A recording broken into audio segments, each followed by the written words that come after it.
BPOM Ambon himbau masyarakat cerdas pilih obat dan makanan.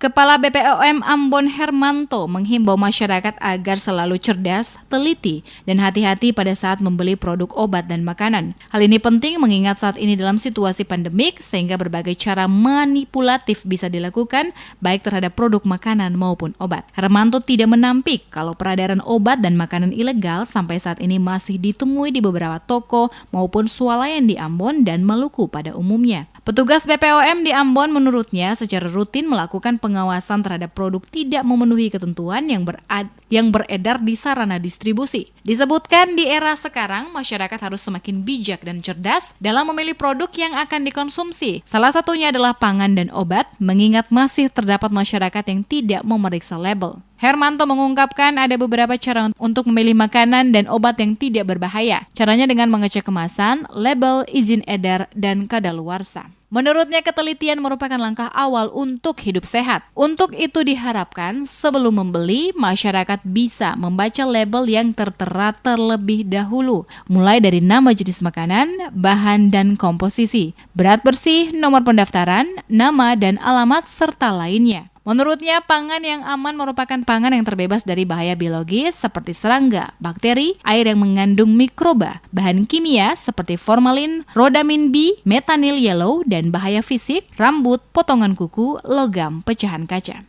Kepada masyarakat untuk dapat menggunakan obat dan makanan yang resmi. Artinya paling tidak melihat dari cek kemasan, pastikan kemasan yang baik, kemudian cek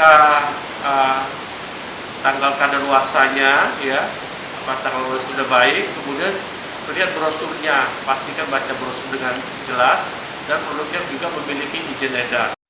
Agar pengawasan yang dilakukan dapat berjalan secara optimal, diperlukan adanya sinergisme antara produsen, distributor, pemerintah, dan masyarakat dalam menekan peredaran produk-produk tersebut. BPOM hanyalah salah satu bagian dari sistem pengawasan obat dan makanan yang terpadu. Diperlukan pula peran serta masyarakat apabila menginginkan sistem pengawasan ini dapat berhasil.